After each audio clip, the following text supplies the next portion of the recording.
How are we doing, guys? We are back with Before the Whistle Blows. It's been 2 weeks. It's been Christmas. It's been New Year. How are we all then? How are we all? And we have got a new guest on Before the Whistle Blows as well, Elena, who, to be fair, had a fantastic video with Matt a couple of weeks back for the Tottenham game. And to be fair, you were very popular, Elena. So how do you feel to be joined in Before the Whistle Blows, first of all?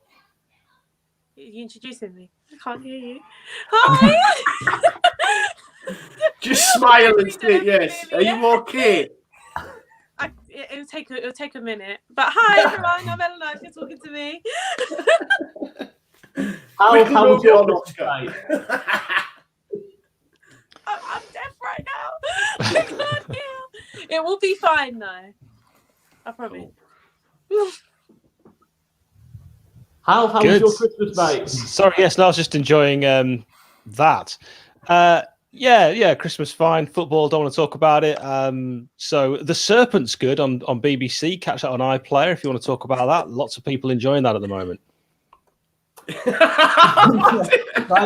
That's two interesting answers we had. Corey, how was your Christmas, mate? It was all right, mate. Yeah, it was good. Not too bad. I was laughing the other day. I was talking about West Ham and we played Brighton and we played that bad that I thought we lost. And I actually forgot we didn't lose the game over Christmas. So I'm actually quite happy. We're doing all right at the minute. Nice. Well, we will be joined by our Welsh wizard as well. Locks will be joining us as well. But guys, before we get into it, let's not remind ourselves of our fantastic sponsors, Football Prizes. Two brilliant prizes on offer here. Paul Gascoigne, what an absolutely superb piece this is. This framed Tottenham shirt. I mean, one of the most iconic English footballers of all time. It's just worth it, guys. Just go for it, guys. $4.95 for a ticket. 99 tickets available. It closes on Monday night at 7:30. Get on it, guys.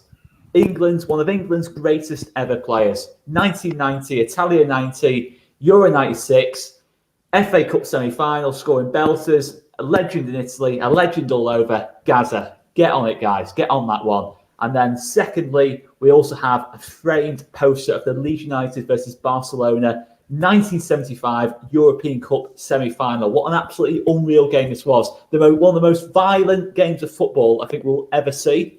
I mean, some of the tackles went in on that game. I think it's probably in today's game, probably about 5 or 6 red cards. But an absolutely legendary game. The game that Leeds needed to win to make the final, of which that European Cup that, of course, we won in 1975. I'll add that as well. Guys, get on it. It's signed by Eddie Gray, Alan Clark, Norman Hunter, Johnny Giles, Peter Lorimer, all of them. All the legends, 9 legends. Get on it, guys. $4.95 for It's not like Leeds to be involved in naughty games, is it, Oscar, to be fair? The big thing to remember is Norman Hunter lamping Johan Cruyff, to be fair.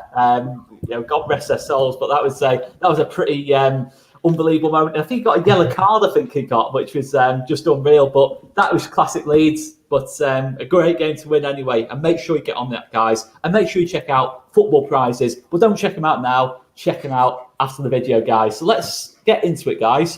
First thing we want to talk about, before we even talk about a game, me and Joe have been talking about off air. Joe feels very passionately about this, but Aston Villa are playing Liverpool at the moment. Obviously, we know we've said in recent Before the Whistle Blows, we've been quite critical of Jurgen Klopp for complaining about not having enough substitutions and just complaining about everything, really. But interestingly, Jurgen Klopp has gone with a strong team today. A very, very strong team. Minamino, Mane, Salah front three. I mean, Joe, start me off, mate. He's got no leg to stand on now, has he, to say the least? Not a chance. Not a chance. And I think it's quite laughable. It'd be interesting to see how Gary Neville and Jamie Carragher get on next time they have a chat. Because I remember Gary Neville making the point to him about how Fergie used to do similar sort of things. And Jamie tried to defend Klopp to the hilt. And I know a lot of Liverpool fans will. I've mentioned it on Twitter and they're all coming out in the droves to defend him. And I guess you would if it's your coach. But for me, he hasn't got a leg to stand on. I don't care if he's prepared to play Aston Villa's first team or whatever. The fact is he's not. He's playing a bunch of kids, 16, 17-year-olds. You know, I don't know where it's come from, but I read they've played more games for Exeter than they have. I don't know if that's where they just grab their talent pool from. Yeah, Klopp, do like him. He's a good manager, good coach, but he cannot now. As a fan, I don't want to hear him bemoan the amount of subs or players being not fit enough due to the situation we're in ever again, due to the fact that he's playing Mane, Salah, Wijnaldum, Henderson, Fabinho, all these top level pros that will probably, some of them will be included. Well, the majority of them will be included against Man United in a couple of weeks' time. And he's playing them against Villa's kids. If they were to get injuries, then whose fault's that? That's Klopp's fault. And I don't want to wish anyone to get injuries, but he would end up with egg on his face. And then I'd like to see some of the fans defend him as well and say, oh, well, it was worth the risk. How can it have been, It's a crazy decision. And it just is more frustrating due to the fact that all he's done is complain. I think he's been the most vocal out of all the managers, to be fair, about it. And, I know I'll let Hal say stuff because he's had some things to say about. Well, Hal loves Klopp, so. No, but he's had some things to say about Wilder as well and all this sort of stuff. And now you can't do it, man. I don't. What's even more frustrating? He's got Origi, he's got Shaqiri, he's got players on the bench that don't get regular game time that should be playing in this game, and they're on the bench. Like, people are saying to me, oh, well, he'll have put together this side to go up against the proper Villa side, right? That's fair enough, but surely you can just switch Origi in there, and surely you can just switch Shaqiri in there. It's not going to have that much of an impact against a Villa side that's full of kids. There, ran over. How? I know. I can hear now. Yay! There we go. Hi, everyone. I don't know what was said. I don't know where we're at. All I said was don't worry. We'll have to start talking about Elena now, to be fair. So, where do you stand on Mr. Klopp? I mean, you've always been very defensive about him. Oh, if I like Klopp or not? Is this where we're at? No, we're on Hal's. We will come back to you, Elena. Sit tight. Okay. Sorry, I didn't know if you were talking to me. Sorry. It's all right. I apologise. Elena's actually got the same name as my mother-in-law and lets me get as many words in edgeways as well. Sorry, I really didn't mean to do that. I don't mind. Honestly, I think, to be fair, Joe's said everything I could ever possibly say. And Oscar's frozen with shock. Has he frozen? Oh, this is going well, isn't it? This is going well. I'm not frozen. I can hear now. I'm great. I'm all good. Right, cool. Corey, what are your thoughts on the Klopp situation, my man? Yeah, like we sit here every week digging him out. I mean, quite rightly, it is a bit bizarre. Obviously, I spoke beforehand, and some Liverpool fans are saying that, well, it's 9 days before the next fixture. Does it matter? But like I said to you, it's a bad look. He does it every week. He bemoans every official and every decision. Liverpool get a lot of decisions their way. Tonight is probably the most blatant example of that. So the fact he's not resting the right players, if they get injuries, it's on him. And I'll probably enjoy the next week or so if he does get a major injury, because then he's going to be saying, well, I had to do this and I had to do that. But yeah, mate, I'm not a massive fan. He's a brilliant manager. He's a world-class manager, but some of the antics for me are a little bit too much. Mm. Elena, where do you stand on Klopp? Oh, hi! I like him as a manager, great manager, just like everyone's saying. But his crying after, his fixture congestion and, the decisions and penalties. Well, you had no problem when it won you a title last season, but you have a problem now. Like, we had nearly every player injured last season. You don't see anyone sitting there saying, oh, it's really sad because of the congestion we had. We had to play a game every 2 days. No one cared. So, it's just quite funny that Klopp's sitting there crying after he's won a title because of dodgy VAR decisions, which I won't go into. And obviously, his, you know, the congestion that affected everyone else. It doesn't matter. It only matters to him when it's affecting his team, not when it's others, which is quite funny. It's not like when we played Newcastle and Steve Bruce said, oh, you know, that decision shouldn't have gone our way. He doesn't do that. He only does it when it goes the other way. So, yeah. But that's the thing, innit? That's like, we can all see that. I think it frustrates us when people try say that isn't his angle. Oh no, he's just doing it for the benefit of everyone and for all you. And I've seen Liverpool fans say them lesser teams will realise that Klopp was right when they don't have 5 subs. And I'm like, no, we won't. But this is the thing, is like when he's trying to say and people are defending him and going, yeah, he's just it's not for the benefit of the game. Look, I go on an LFC day trippers and they obviously are Liverpool fans, and my friend Gav, who's going to come on this in a week or so, said, no, he's doing it for you guys, you know, and not buying it. And I agree. Yeah, BS. It's BS. He's doing it for us, but I mean, whoever's won up against Liverpool when they've got to face Shaqiri, Origi, Jones, Minamino, Firmino coming off the bench, I don't think that's for their benefit, to be fair. But no. I think that's just absolute rubbish, to be fair. But it's just, I don't know. It's Liverpool at the moment in time are just complaining about absolutely everything. But how? Yeah. I mean, look, this is the big one. This cup game for you guys, Bristol Rovers away. I mean, it's the FA Cup now. I mean, just to start off with, before I even ask you a question, let's not forget you have made quite a big vow. You're not going to shave your beard until Sheffield United next win a game. Bearing in mind, Sheffield United have now not won in all competitions for 21 games. Are you feeling nervous? Why would you even need to say that? You know, people know. It's quite funny. Cup games don't count, by the way. If you win tomorrow, you can't shake it off. That's the rule that's been kind of agreed. Yeah.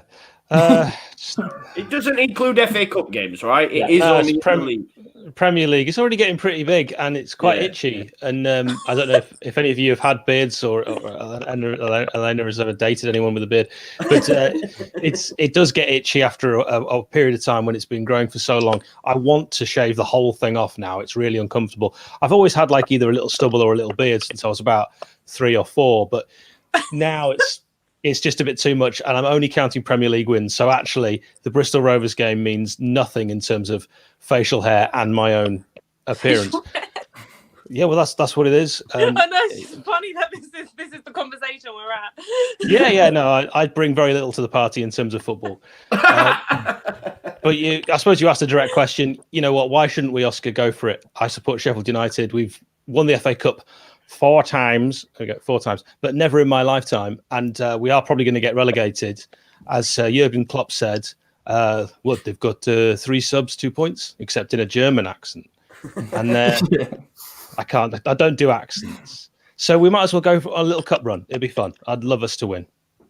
Do you know Hal as well? Can I just ask a quick question, mate? Like, do you think he has to play a strong side? Because obviously, if you were to get a win, then it boosts morale. I know it's Bristol Rovers, but it boosts morale. And then you've got Newcastle up next. So I don't know how big Sheffield United squad is anyway, what the youth setup's like, but are you wanting him, look, play a strong side, get a win, let's get the morale back, and then we've got Newcastle, which is a very winnable game.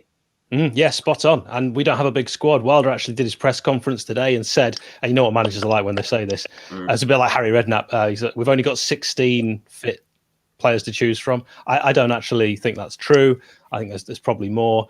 He threw a 16-year-old against Palace on late on, had a shot early doors. As soon as he got on the pitch, he was like, right, I'm going to go for goal. That's exciting. He's called Antoine Hackford. Sheffield United have a reputation of bringing through good youth players that end up playing for Tottenham. So he'll be another one. I mean, Chloe, this isn't This is not a game for me. If I'm Sheffield United, this is not a game I want to be playing away to a League One team where the pressure's already a little bit is very much on in terms of the run they're on. I mean, do you see an upset coming here? Maybe, but look, mate, I think from Wilder's point of view, it is a bit of a free hit, to be honest. I'm sure he'll try and rest things, sharpen it up a little bit. I mean, I watched a bit of Sheffield United over the Christmas break, and they have these spells. They have a 5-minute spell where you think, oh, there's shades of them last season, and then it goes again. And you're like, as a neutral, you're watching it thinking it's just not clicking. maybe Wilder looks at this as an opportunity to even if it is a win, just to get a bit of confidence. Because after I watched, I think it was the Sheffield United Man United game. Sheffield United, they got a bit of confidence last 5, and they showed a sort of shadow of their old self. So I think Wilder might go for it. I don't think there'll be an upset. I think Sheffield United will be too strong for Bristol Rovers. God, I can't believe we're even saying that. Yes, we should be. I mean, Elena, do you think Sheffield United are as bad as from what you've seen in terms of what the league position and 2 points from 17 would suggest? I mean, the way he says it. I mean, you know what? They've been all right. Like last season, they were great, and then you just sort of dropped off this season. You've just been nowhere. So I don't understand how the flip can be so big. Like you were brilliant last season. I mean, you should have beat us at home with that VAR decision, which I know you know what I'm talking about. Hell yeah. I was there. This was like the last game I went to, was Poch's last game, and yeah.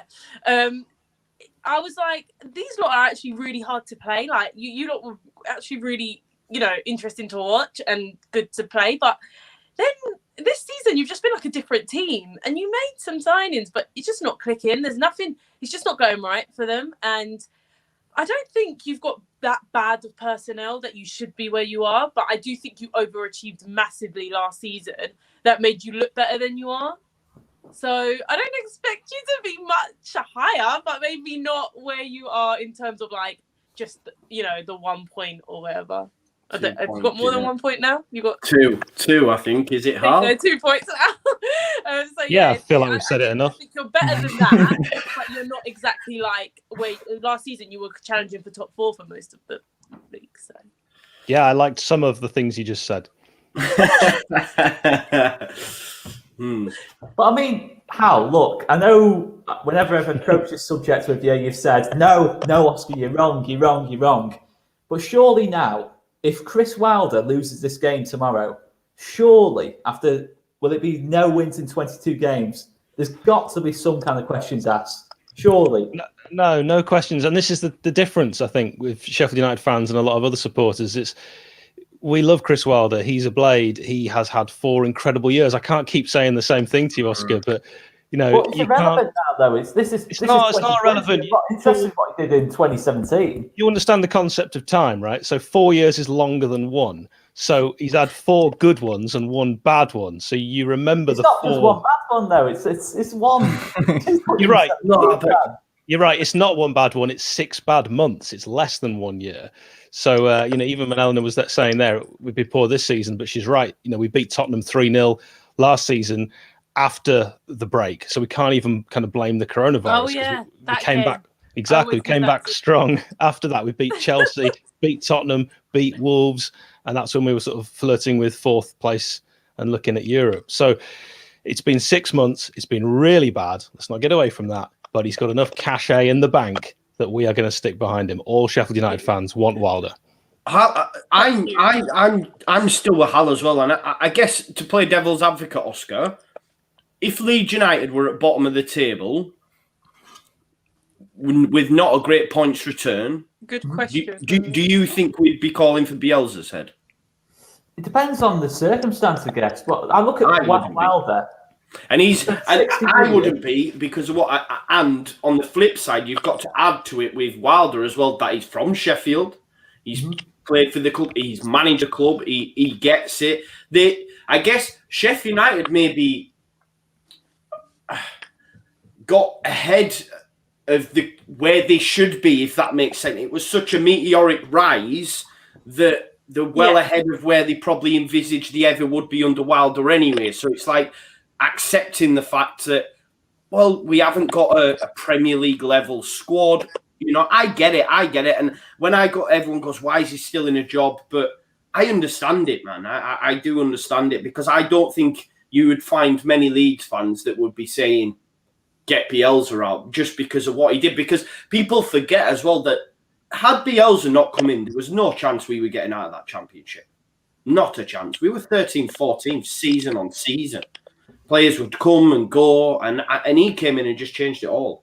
And for that, he'll always go down as a legend. But I think that's Leeds fans. But Hal's also got to the added thing that he's from Sheffield and he's played for the club and it's how told us he was even a ball boy. So it's like he is Sheffield United. And also, who do they get? Who would you get? Yeah, who did they get? Who would they get as well? That like they can't attract, the top managers. You don't want to be getting an Allardyce in, do you? You know? I just think when it gets to a certain point where it's not just, for me, it's not just bad. It's shockingly bad in terms of the record they're on. I just think it gets to a point where I know there's a comparison to Farke last season. I know even Farke had more points than this with Norwich. And I don't know, I think it's just got to such a point now. I'm not saying, if I was a Sheffield United fan, I wouldn't be holding up banners saying Wilder out or... Well, what would be the point? There's no one going, well, so you're really obsessing, Oscar, on the points thing. Let the points thing go. Sometimes we don't play football for points. And really, if they all come back in, they've all had a really nice time. As the manager. Yeah, they've all had a really nice time. They've not got too much mud on their boots. Their shirts still look pristine. I'm happy with that. It's quite cute, isn't it? But the thing is, like, before sort of Hal was on this show and he was talking about Wilder, I was like, why don't they just get rid of him? Like, I don't understand. He's trying the same stuff. It's not working. And then you see the idea of, well, if we do go down, and it has got to that stage where they're bang on to go down, I'd rather go down with Wilder and then come back up and then challenge next season. It's not a big deal. And to have a manager that understands the club, like when we had Slaven Bilic for those few years, it's such a great feeling because the whole club just feels in a bit of synergy. So I do get it, but yeah, it's a tough one, isn't it? I suppose you just go down and come back up. Yeah. Back right. Look at West Brom. Yeah. If Sheffield United go down like Farke at Norwich, there's a big chance that they're going to bounce back, right? Sam Allardyce is going to come in there. He's going to bin a lot off in January. He's going to bring a lot in January. And if it doesn't work, he'll be on his bike. West Brom have to then reset again and then buy players, get rid of players for that, then manage it. And they'll just continue to be that yo-yo. Look at Burnley, for example. Say what you want about Burnley. They kept with Dyche. They went down. They came. How many seasons have they been up here now? And they look like they're going to stay in again. And the difference between Wilder and Burnley and Dyche is that Wilder's ceiling's higher just due to the fact with the manner in which he plays football. Maybe the personnel they brought in has let them down. But with Burnley, this is what I say to people as well, and I heard it on the Phil A podcast. It was a brilliant thing. Like, once you're setting a certain style like Burnley are, there's only so many big Burnley centre-backs you can bring in. Whereas if you play a different style of player, like Leeds United, our ceiling's much higher because we can always bring in a better technical player, a better quality. And Sheffield United play a certain style that they can get better players in over a period of time. And I just think he's the right man for the job. I get the points. The best point you made is that we've overachieved way ahead of schedule. So you shouldn't really punish Chris Wilder because we're 4 years ahead of schedule. Because when he took over us, we were really at the bottom of League One. And so it's been a mesmeric rise, just promotion, and then challenging for Europe. And then we've had a bit of a reality check. So I really think you're absolutely spot on with that ahead of schedule thing. And you're right with Burnley. They can't just keep finding these large burly centre halves and refusing to sell them to West Ham. There will come a point where that's unsustainable. But Dyche is definitely the man. And look at Tony Pulis with Stoke, when Stoke fans were like, we're from Stoke, we want more. And Charlton fans with Kerbishley, they wanted more. And you just got to be very, very careful what you wish for. Yeah, but you're on course to break derbies. This isn't just like you pushing. Oscar hates survival, doesn't he? You're on course. I just think at this moment in time, I think any other manager at any other job would be under a lot more pressure. But I get it. To be fair, Joe makes a good point about Bielsa. But let's get some predictions in. Let's start with you, Hal. What are you thinking in this one? Right, I've given up doing predictions. Sorry, it's my New Year's resolution. I didn't do any predictions last season and we nearly won the league. I did loads of predictions this season and we haven't won a single game. So you're not getting a single one out of me for my team. I'll do predictions for other teams, but not for the He'll put his juju on other teams, but not. Yeah. Corey? 2-0 Sheffield United. Elena?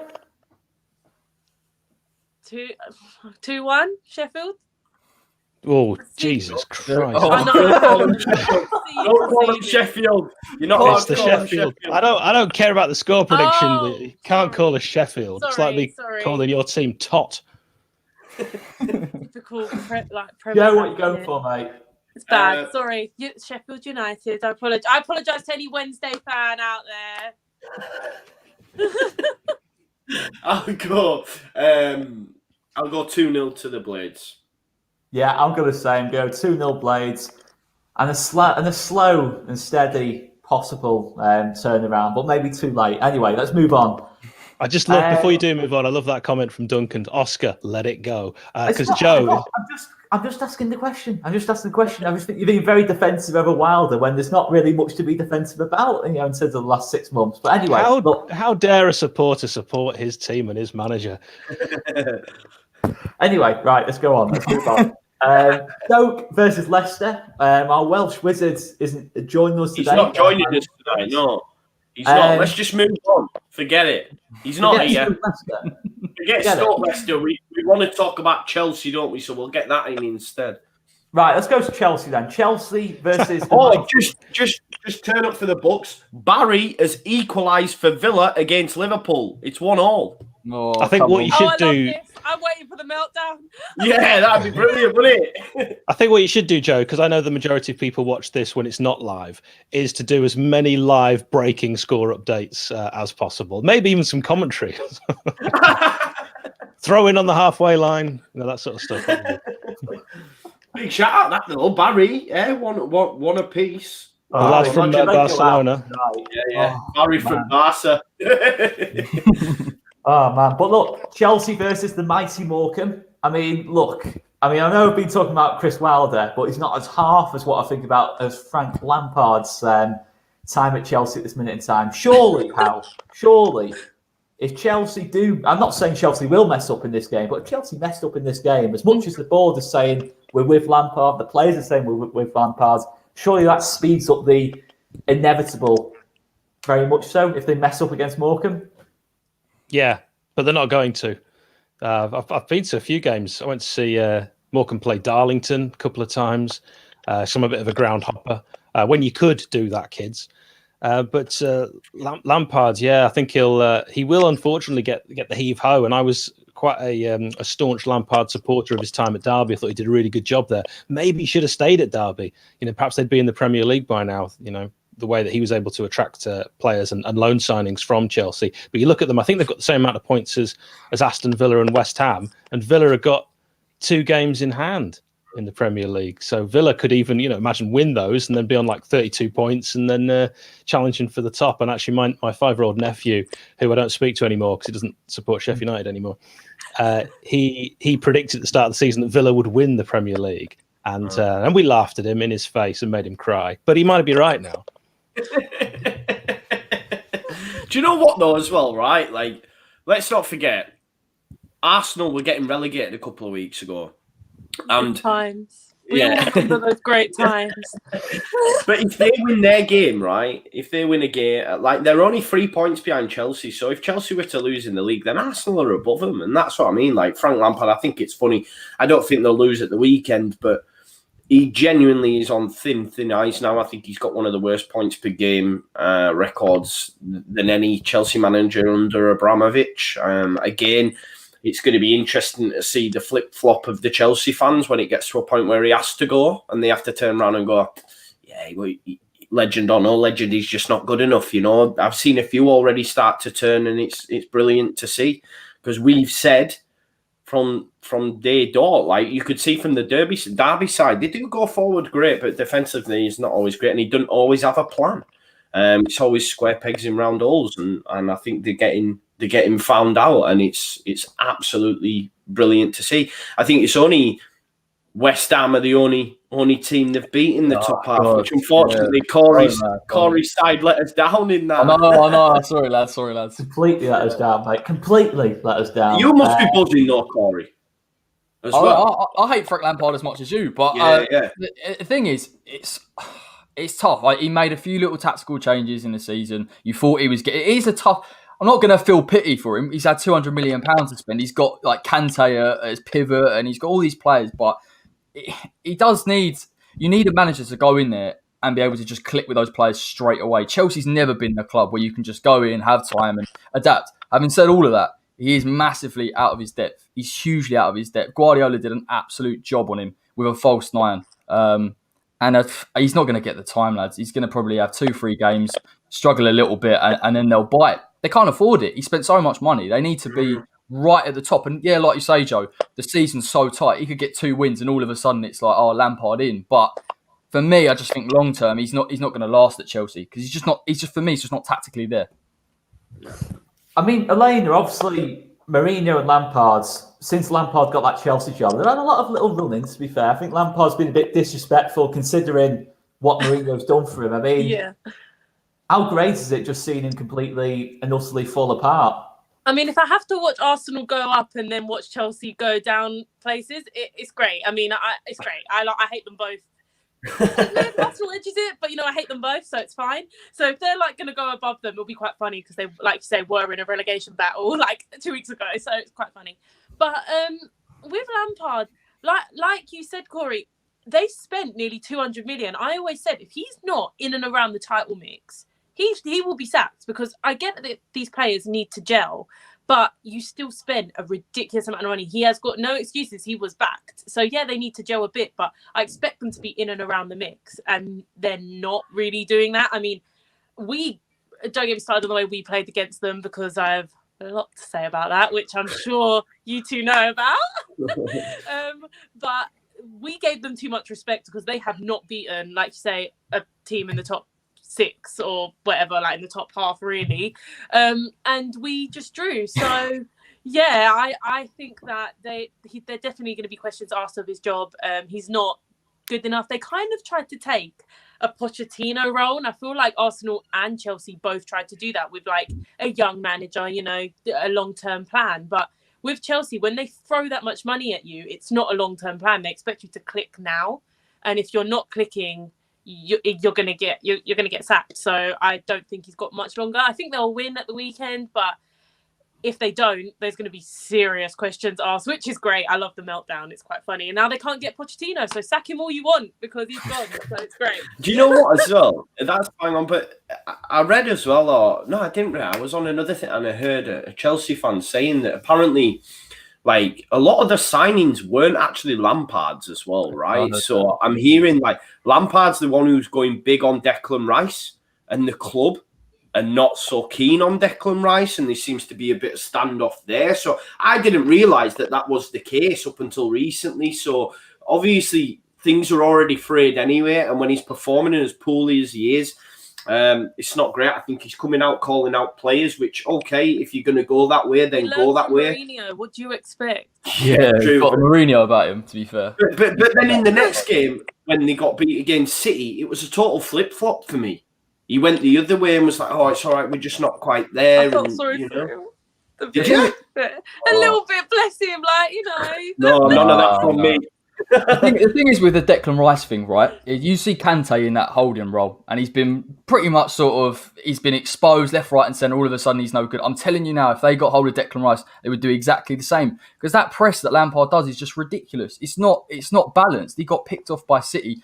You put Declan there, it's not going to solve the problem. Do you know what I mean? He's got good enough players to be a little bit more defensively solid. He's got to batter Morecambe. It's not just a case of he wins 1 or 2-0. He's got to absolutely hammer Morecambe to really get people off his. Even that won't be enough. But if they only win the game like 1 or 2-0, I still think there'll be more questions than answers there. But I think if he lost to Morecambe, they'd sack him. I think if they won't, but I'm surely if he lost to Morecambe, they'd bin him off. He's already on thin ice. When the Athletics reporting it, it's normally Bob on, and they were saying after the result against City that they were already looking at replacements. So surely, they've already made inroads. I've seen Brendan Rodgers as well. I don't know if anyone else has seen that, but obviously he started at Chelsea, didn't he? Hasenhüttl as well. It's going to be interesting. Can I ask your opinion on this as well, guys? Because I was chatting about this. Sorry, just while you bring it up. Hasenhüttl crying after beating Liverpool and getting 3 points. Yeah, I've got a lot to say about this. What's your opinion? Because I was like, he's only won 1 game. I was like, are they all of a sudden unbeatable? Do we now have to Yeah. cry when we beat Liverpool? Like, you're giving them too much respect, man. Yeah. Like, it just annoyed me. Like, you're not. Don't act like you're so out of this world that it's actually like cry worthy. Oh my God, we beat them one game. No. Yeah. Like, I didn't was understand it either. Like, oh, my future manager. I was like, I don't want a manager that's gonna cry just beating Liverpool. Not gonna lie. Yeah. I was just a bit. Yeah. I wasn't. I didn't like that. I just was a bit too much respect. Other people were like, "Oh no, I get it. It was emotion, and he's come such a long journey after getting beat 9-0 by Leicester or whatever it was, and then he's come and now he's beaten Liverpool 1-0." And I was like, "Yeah, but it's 3 points. Like, if he's going to cry after that, when he goes to a big club, is he going to be in tears? He's cry every week. Exactly. You know what I mean? Or if he wins a trophy, like, what's going to happen? But sort of sit on that side. I didn't look at it like that. I just, they always bring up the 9-0 Leicester, which is constantly played, and it is a little bit overkill. I guess he's just looking at it from the point of, and fair play to him, he's taken a Southampton team that probably were near the relegation zone, and he's completely turned them around. A bit of an overreaction, but I do get the narrative a little bit. But yeah, I know. I was laughing, Joe. I did watch 90 Min the other day, and you were just like, I can't believe, what's he doing? What's he doing on the floor? But everyone was all like, oh, so cute. I was like, it's not though. It's like, honestly, I don't get it. Like, it's one game. Klopp's not unbeatable. If he'd have beaten Liverpool 1-0 in a final, I get it. But not just a standard game. Because if he were to play Man United next week and then City and then get the results there, I don't get it. Like, I honestly don't. I think it's very... If it were a club, I'd be calling it tin pot. So I think it's... Do you know what I mean? Though I'll be saying he's a very tin pot manager for doing that. That's just my opinion. It's a bit like where Klopp did the that celebration when he drew with West Brom at the end. Yes. It's got that vibe about it where I remember seeing that going, what are you doing? But well, I mean, Villa beat them 7-2. Yeah. They start crying. Like, do you know what I mean? Yeah, it's a good point. Yeah, it's a good point. Yeah. What's your opinion, Hal? You're staying very quiet there. What's your opinion on the crying? Well, there's a great saying in American football, which is act like you've been there before, which I quite like. But at the other side of it is, when I see managers being interviewed, the last thing I want is robots just going through the motions and giving you the same standard answers. And I don't mind someone actually being honest and having a bit of emotion. It's much more interesting. We're talking about it now. So I would actually always say, be honest, be who you really are. And if that's how you felt after that game, that's fine with me. You can let it out. You can show it. Every game counts. 3 points is the same for the first game of the season as the last game of the season. So they're all as important as each other. I know it's not a final, like a one-off cup game, but I have no problem with someone showing their emotions unless it's like a friend of mine and he wants to talk about something that's deeply bothering him. I'm not actually interested in that. But in a football context, I have no problem with that. Brilliant. Someone's just asked a question. Sorry, Oscar. Oh, yeah. No, what do you make to the Haller thing? I seen them. I seen their video Ajax, and it was like powerful. Oh, pacey. that was funny. That was funny. Are they on about the same Haller that I've seen? Someone said, "Do you think they've got it confused with Mikel Antonio?" And I was like, "Yeah, probably." I mean, look, I'm just. It sounds awful. I am kind of happy he's gone because week in, week out, the debates, like West Ham fans are so divided on him. I've never seen anything like it. Oh, he needs to fit in with the system. Oh no, he's too lazy. At the end of the day, mate, he just didn't fit in with the Premier League. But against Leeds, look how he wasn't clinical enough, and he had all the chances and all the time in the world. So the fact we got 20 mil for him is okay. The fact that we've lost nearly 25 million on him from 18 months ago is still ridiculous business. Now we're in a situation where if you're going to sell someone like Haller and only have one recognised striker, you have to have someone ready to bring in now, a Josh King or whoever it may be, a Dembele, for example.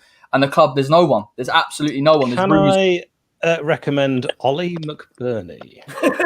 I've seen him, and I'm just going to pass on him. I'll take Leeds Musso. But no, look, at the end of the day, we're linked with Arnautovic. To be fair with our board, I wouldn't even be surprised if he comes back on loan and we don't spend the 20 million. And we've lost Snodgrass as well, mate. So the squad depth that I keep moaning about is getting less and less. So it is a little bit concerning. One big injury to Antonio, and we've got no recognised striker.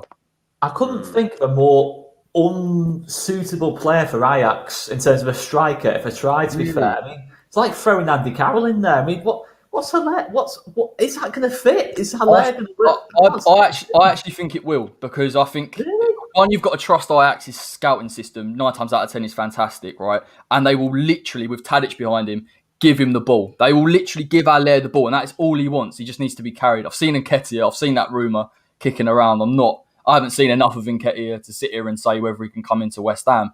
We need a striker that can run the channel, that can run in behind, that's mobile, that's quick. Haller, and every opposition fan, you lot, the Everton boys as well, say exactly the same. How is he worth £45 million? Everyone. And that's from opposition fans. So you can tell he's just not Premier League, mate. He's just not Premier League. He'll probably smash it over there.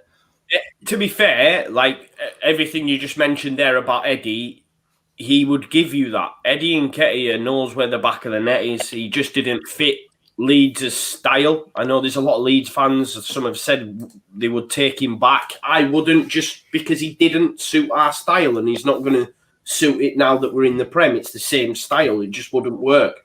But he scored some vital goals for Leeds in that championship winning season. To be fair, the short time he was there. And he knows where the back of the net is, man. His record is unreal. I think he's got the most goals, hasn't he, for someone at under 21 England level or something like that.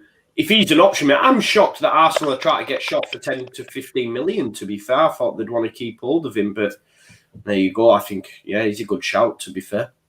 Yeah, we'll probably get Arnie, mate. We're going to get on out of it. It's just absolutely, like, Moyes wants him back. The fans don't want him back. And it's like, you can just tell. Like, you can see it coming from a mile away. But it's dodgy anyway in January, mate, to be fair. You've got to bring someone that can hit the ground running. And as good as Nketiah is, I don't know if he's playing regularly enough at Arsenal. He's proven it enough in the Premier League to come in with the pressure on him to sort of get the goals. So definitely going to be an interesting month, mate. Transfers in January always have a history of...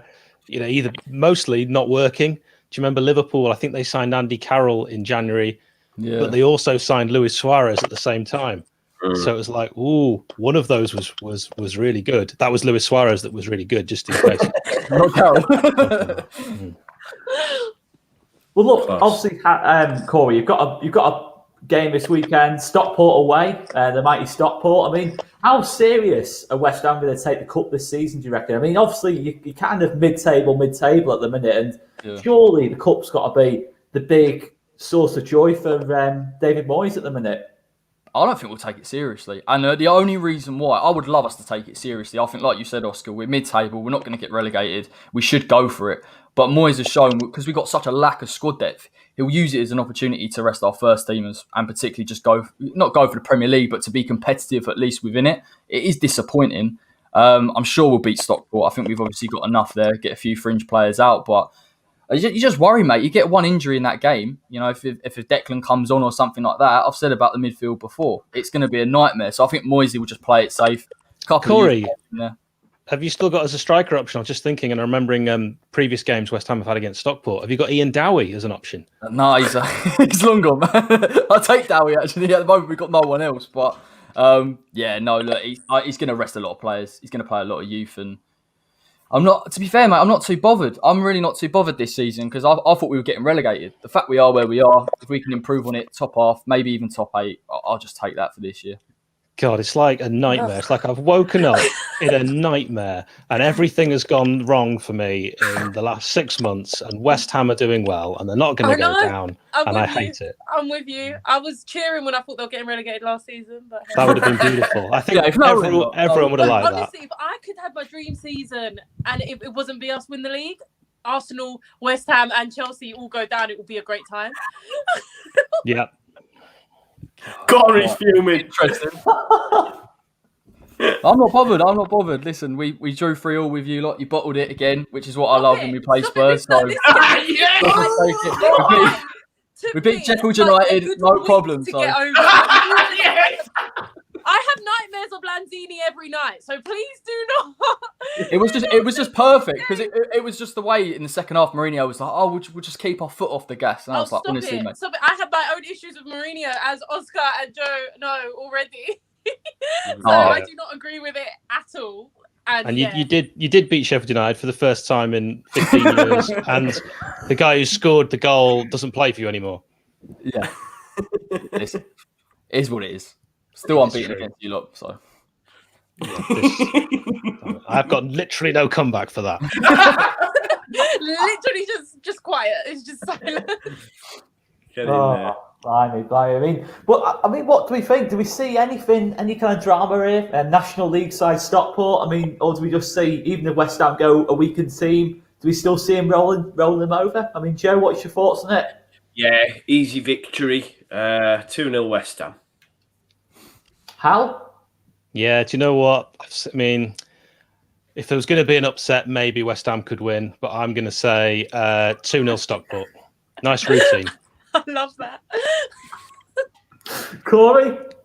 We'll probably make it difficult for ourselves. Probably 2-1 West Ham. Elena? I'll go 1-0 West Ham. Cool, this is going to be a cracker, isn't it? Yeah. I know, yeah. It's not one I'll be tuning in. What's this one? If it's your BT scoreline, I Sport, definitely will be tuning in, Hal. BT Sport Extra 7. Get this one on.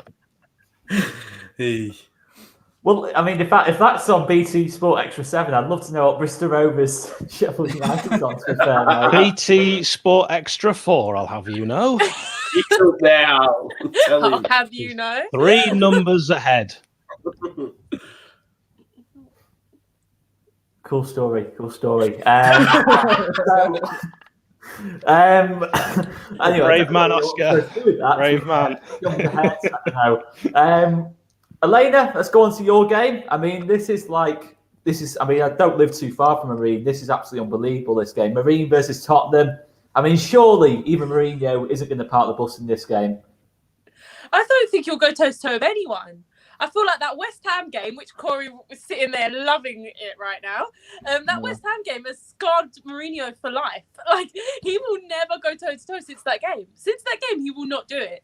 And I feel like we still will be reserved a bit, and we will play all our youngsters mainly because we played the semi-final, and he played most of our first team, well, all our first team, in the semi, other than like Doherty, really.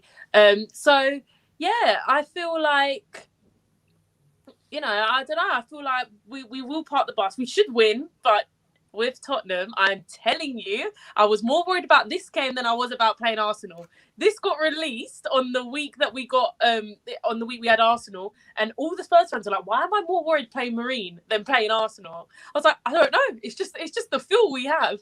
The magic of the cup could strike, and I feel like we could have an upset in our game. Genuinely, our fringe players are shocking at times, and if we play, I don't know, Davis, Tanganga, Sanchez, Vinicius up top's probably one of our better players, but again, like Sissoko and Winks in the middle, we won't play Højbjerg.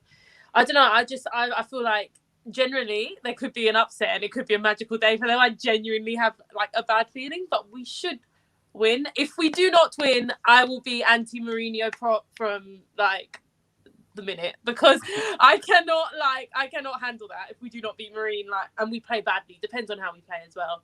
But if we just park the bus and lose like 2-1, I'm not having it. So yeah. I mean, if this is anything other than a Tottenham win, it's got to be. I can't think of if it is like 1-1 or 1-0 Marine. I can't think of a bigger cup shot, to be honest. I honestly can't. When we lost to Colchester, everyone, we also lost to Colchester. Isn't it the biggest distance between a side there's ever been in the FA Cup, I think? Is that right? Yeah, that's what I heard as well. Yeah. It's the biggest distance between two sides This is all set up for Spurs to bottle. I'm telling you, this is like the perfect prime Spursy, scenario. this is. It's literally the perfect scenario for us to mess it up. Like, I can never be too confident, and for some reason, I feel like this game, I don't know, I've just not been confident for it, because I feel like, you're so expected to win, you could mess it up, and it'll be a magical day for them, but I'll be very embarrassed. You will not see me on any streams unless it's to fully cuss out our players and our manager after that game. But I mean, there's no way Mourinho will go with a weak bench, though. Surely he'll have like one of Son or Kane on there in case it does get a bit nasty. I mean, yeah, which is annoying because they've had to bail us out every game. I mean, we had to play Stoke and we had to bring Son, Kane, and Ndombele on. I just don't think we shouldn't have to do that. Like, the whole point of bringing in Vinicius and having this good bench is so we can actually give our players some rest, and we haven't been able to do that. So, yeah, he will definitely have a strong bench, but I'm hoping they don't have to play. And if they have to play and then one of them gets injured, oh my gosh, I'll be so angry. But yeah, I feel like he won't go weak on the bench, but he will take a week. So he will start with a weaker side, well, hopefully anyway, because we played all our first team in the semi. So, I mean, Hal, do you see any kind of shock here at all, or anything that it could be even slightly a bit of an upset coming here in Marine Tottenham? Wouldn't it be great if Marine won by 3-0? Because then the newspaper headline could be Marine 3-0, and it would look like Marine-E-O, Marine-E-O. I mean, he's giving the Sun ideas here. It's bad enough to go in the Sun. I think the only shame with this is that the fans can't be there. The Marine fans. This is the biggest game for many Marine fans in their entire life, and they can't be there, and that is such a shame. And I do think with fans being there, it does actually change the result. Things have got a bit nasty at Villa. Liverpool are already having to look to the bench. Thiago Alcantara has just come on, so I guess Klopp can continue to moan about his lack of substitutions. Now he has pretty much his full team almost on the pitch now. But Corey, I mean, you'd be loving this, mate. You'd be loving this. I'm all over this. If it goes to 1-1 or something, you every single corner throwing, you're cheering, aren't you, in this one? I would love it if Mourinho did his normal low block tactic against Marine. I would absolutely love it. It would be ridiculous. But look, Spurs, like you obviously touched on it. You're talking about Sissoko and Winks. That's not a bad backup at all. Like, let's be honest. You're playing Marine, the lowest ranked side in this competition. So Davinson Sanchez, it's going to be too easy for them. Do you realise that Sanchez nearly gave away a penalty in the semi-final, right? If he literally went down, he would have given that penalty. And he was all over the place against West Ham, but it's Marine, so you know it's going to be a foregone conclusion. Winks literally gave Lanzini the ball to score your goal. So yeah, and he did the rest. You know what I mean? It's 30 yards. No, but what I'm saying is that this is players that do like to make very weird mistakes, not normal mistakes, weird mistakes. Yeah, you know, they could score. They could do something like mental could happen, but Tottenham are way too strong. And like you touched on, Oscar, there'll be a Kane or a Son on the bench to come on, possibly like bail them out. Gareth Bale's there as well, so you know, I'm sure they'll be absolutely fine. Well, top man Andrew Batty once again donating to the channel, going for a 1-0 Marine. Let's have a proper cup shock. That's what the FA Cup is all about. Can't we at least score, Andrew? No. I do think. Look, I think Marine will score just because it's the FA Cup, the magic of the FA Cup, and all that jazz. And I would love them to go in front, but over the course of 90 minutes, Tottenham will have too much for them. I agree with Hal. It's a shame that the Marine fans can't be at the ground. I think they've done. So I was on. They've done like sold 6,000 tickets so they can watch it virtually or something like that. Yeah, they did like a virtual thing, and they did like a lottery thing, and Tottenham gave some Skywalk tour tickets in there as a competition, and that's brilliant. They've been really, really cute. Bless them. Yeah. If they do, I'll say this: if they do manage to beat us, I'll back them for the rest of the competition because it will be just like the cutest thing. That's not patronising. Yeah, exactly. No, but I don't mean it in a bad way. But I think they see the same. They feel the same if they manage to beat us. Like, they're just so excited to play us, which is really sweet. Yep, it's not getting any better. That it's still so. Yeah, but it's true though. They are. You'll have a hardened Marine fan watching this going, "What the fuck she on?" No, but they are. They're really excited to play us, which is great. But yeah, it's like I say, it's one of their biggest games. So Tottenham will win though. Mourinho will play a strong side. Mourinho is going to go for trophies. Obviously, he's already in the Carling Cup final. He will want to win a trophy. He's not going to win the league. I fully expect Tottenham to have a trophy in the cabinet come the end of the season, just because they have Mourinho. And he'll see the FA Cup as another opportunity. So he'll play a strong side. Joe, Carling getting their money's worth, aren't they? That sponsorship deal, which ran out 6 years ago. It's all the same, man. Coca-Cola, Worthington, Carling, Carabao, whatever it was. I still call it Carling sometimes. Yeah, I call it the Carling Cup as well. Once, I said Carling, and then I was like, oh no. I think they did a really good job having it. Anything that sort of like sounds like that, because Carabao is also a C, and I understand how phonetics works. Yeah. But Carling Cup came first, so we remember that one. Uh-huh. Is it called the Rumbelows once upon a time? The Rumbelows or something like that? There's been all sorts of them. Worthington, yeah. Let's have some predictions then. Elena, start us off. What are you going for? I fully expect us to concede, but I expect us to win, so I'm going to go 3-1. I want to come back to this when we've lost like by the way. Joe, what are you going for, mate? 2-1 Spurs. Hal? I mean, I just can't believe you're all giving Marine a chance to score. With home fans there and a normal cup tie, I think Marine score. But it's just not going to be any of that. So 4-0 Tottenham. Wow. Corey? Same Do you as forget well. what manager is? It's going to be 4-0 Spurs. Like, let's be honest. It's just Marine. I don't want to dig him out, but yeah, come on. I think on the basis that Corey knows what I was saying. On the basis that Tottenham will have Davison Sanchez or Eric Dyer on the pitch, Marine will score. So I'm going to go 4-1. 4-1 Tottenham. See? You know they will score because there will be a mistake. This is just nonsense. I mean, when Sheffield United are playing, people are like, well, they won't score. That's a Premier League team, but you're all giving Marine a chance. I fully expect Tottenham. This is set up for Tottenham to bottle it. Even if we go 1-0 down, we'll probably still win. But the point is that they will get a goal because it's Tottenham, and this is what we do. We make things hard for ourselves. It's just the way it is. Well, let's move on, guys. Let's move on to the biggest cup tie of the lot. Crawley versus Leeds. Another potential banana skin here. Another potential slip up, but let's hope not. I mean, me and Joe's touched on this game quite a bit. Bielsa said in the press conference today it's going to be a strong team. I mean, Hal, just looking at this from the outside, Crawley, 6th in League Two at the minute. Can they cause a shock for the mighty Leeds United? No chance. Again, I think so much rides on the fans aspect. I just think it's more like a training exercise. So many of these games and the teams that normally you expect to win seem to. I think cup games, it'll be definitely more like that than in the league because, of course, there's so many more league games. But in a cup game, you just get your better players, proper up for it. Leeds should, especially the dynamic way that Leeds play. No danger, no trouble at all. Comfortable win. Corey, are you going along with the comfortable win? Yeah, I'd say so. From what you say, Bielsa's taking it seriously. There's no reason not to. I mean, I'm sure you'll touch on it, but some of the criticism for Leeds in general this season, I watched the Leeds Spurs game, and I thought Leeds for the first 20 minutes were brilliant from open play. Just a few silly mistakes, and I think they're getting dug out a little bit too much for me. I think it'll be an easy win over Crawley, let's be honest. It'd be exciting to see Leeds in a cup competition go all the way, so fair play to them. Yeah, I'd love that. But you are right about the system. I don't want to go on it again, but it's so frustrating because we lose to teams we're expected to lose to, and we get battered for it. It's but like, the thing, I wouldn't mind it. Spurs. Yeah, I wouldn't mind it if the pundits come out and they were like, or they were a bit more like realistic. If they said Leeds are a good side, but they make too many mistakes, I could kind of get on that. I suppose people look at it the other way when they say, "Oh, they're brilliant, they're amazing," and ignore it. Do you know what I mean? But but you are generally quite decent from open play. It's just a few little things, a few little tweaks, and obviously you'd back Bielsa, won't you, over the course of the next season or so to sort them out. Defo.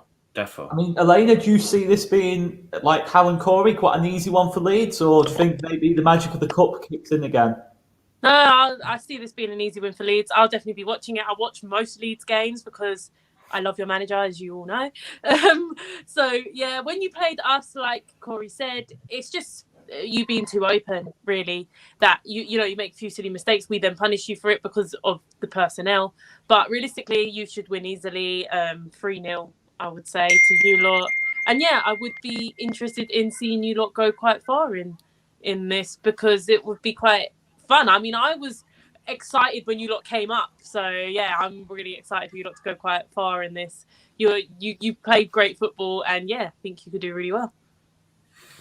I mean, obviously, we know Coops is actually fit now. Llorente as well, maybe. Llorente as well. Well, instead of Llorente, a little bit less sure on, but maybe on the bench. But again, what Bielsa was kind of saying, he said, strong team. We know Tyler Roberts is obviously that's a separate issue, but Tyler Roberts is probably the only player who we expect to kind of be in the team, not in the team. So yeah, I mean, it sounds like a strong team. I mean, obviously, we both said 2-0 yesterday. Are you thinking a little bit more comfortable or a similar kind of game on the basis that I don't know. I think it'll be a little bit harder than what the rest are saying. But then again, I mean, Bielsa's come out and said he fully respects the competition. He thinks it's the epitome of English football and all that sort of stuff. And He looks like he's going to be. He said it's not going to be a too dissimilar side. So yeah, I think we'll win the game. I don't know if you've seen. Obviously, only way is Essex. Mark Wright plays for Crawley, and they've also signed his brother tonight as well, Josh Wright. So we might, we might see the Wrights brothers on at one point. It'd be interesting. They could probably make a Towie episode if they were to beat us, I guess, in the cup. But the Wright brothers, they'll be flying. Yes. A little bit. Get in there. But yeah, no, I think we'll win the game. It's funny that he didn't teach Poch to take the cup very seriously, but he takes it seriously himself, right? Funny that. Just wanted to add.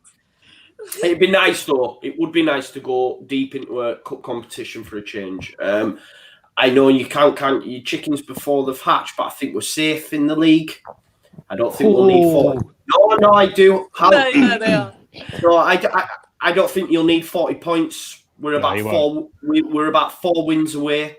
There's no way between now and end of season we won't win 4 games. I think you're absolutely right. I just don't think you should ever say it until it's mathematical. I was saying in that first season when we were up against your lot that we were guaranteed promotion. Oscar will tell you that. And then when it all went wrong, I was absolutely gutted. Yeah.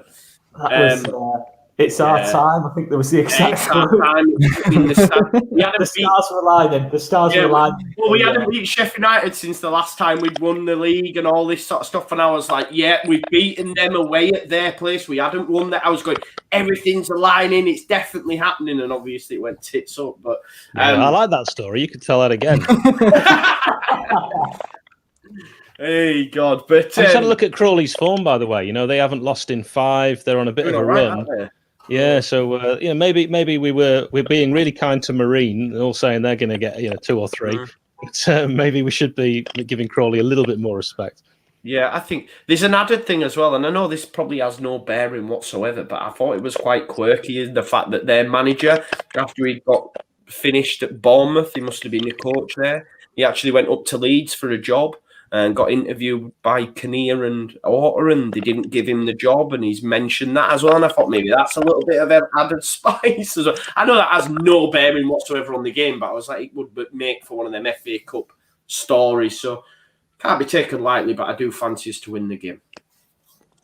Fair enough. I'm still sticking with 2-0 anyway. But guys, let's remind ourselves, of course, of our fantastic sponsors before we sign off. I mean, are we going to do I have got a quick quiz question. I mean, are we still doing that? I've completely forgot about that. I just kind of thought. I've got one here. I asked Elena to bring one. Let's do it. Let's make it happen. You know what? I'd thought to myself, no, we need to do something else before we sign off. Yeah, okay, let's go for it. Wayman, do you want to start us off? Yeah, I will do. Are you ready? Who are the only team ever to be 4-0 up at half-time and fail to win? Arsenal. Oh, that was easy, wasn't it? Isn't it? Yeah. Was it Newcastle? Check Toyota, weren't it? Mate, what a goal. Yeah, I remember. Good times. I loved this. But that was an easy one. Mine's moving on quite easy as well. Go on then, Elena. So, how many European trophies do Arsenal have, and how many European trophies do Tottenham have? Do you lot know? Arsenal got none, so. Well, no, they have 2. They've got they got a Fairs Cup. Arsenal. They've got 2 European trophies, and we have 3. So we have more European credibility than they do. Is that what? That was just a dig, was it? That was. It was a little dig and a little question. That was it. Yeah, I like your quiz questions. We get the answer before we've all had a chance to guess. Easy. Silently. Well, that's thinking time. Yeah. I didn't realise you were thinking. Liverpool are 2-1 up. Liverpool have just scored Gini Wijnaldum. I like this. Breaking news. Yeah. If you're watching this tomorrow. He's such a knob, isn't he? Go on, Hal. Just little wisecracks all the time. Just little wisecracks. But anyway, right. So it's all right. I'll be called a knob. Come on your channel for free.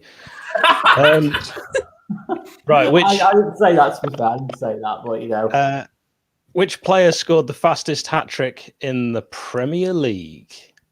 Fastest hat trick. Shall I do an Elena? Answer now. You lot were answering. So I thought you lot were done. Sadio, is it Sadio Mane? Do you all want to have a guess, or Yeah. what? I'll go Salah.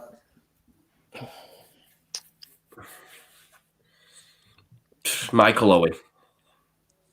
Michael Owen? Thierry Henry. It's a good guess. Okay, you've all had a guess, haven't you? Yeah. One of you is correct. Unfortunately. It's Corey, I think. It is Corey. Sadio Mane. 2 minutes 56 seconds for Southampton versus Aston Villa back in 2015, when the world was so innocent.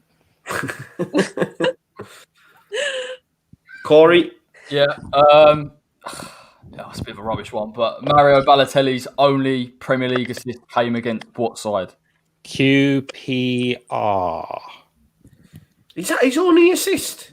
It's mental, mate. Honestly, like the fact that it was his only assist is just nuts, and he's on the floor as well. He's trying to get it to Aguero, but Yeah.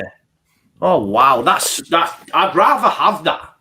If I'm Balotelli now, moving on, I'm thinking I'd rather have that one assist than 6. Oh, yeah, mate. Do you know what I mean? That's it. That's folklore. Didn't know that. Thank Nice. Yeah. Well, I thought this was the wind-up, this question. I'm going to read it out to you anyway. Which Ballon d'Or winning footballer had a galaxy named after him in 2015? What? A galaxy? I thought this was A the whole wind-up. galaxy? I'm still thinking it's the wind-up, but we've asked the question anyway. It's got to be Messi, hasn't it? Okay, Or Joe, it with Messi. Any other takers? Well, it could be Cristiano Ronaldo. Is this? I'm I going don't with know. Messi because I just. I'll go Ronaldo, just as a guess. So Joe and Elena have gone Messi. Hal and Corey have gone Ronaldo, I'm right in saying?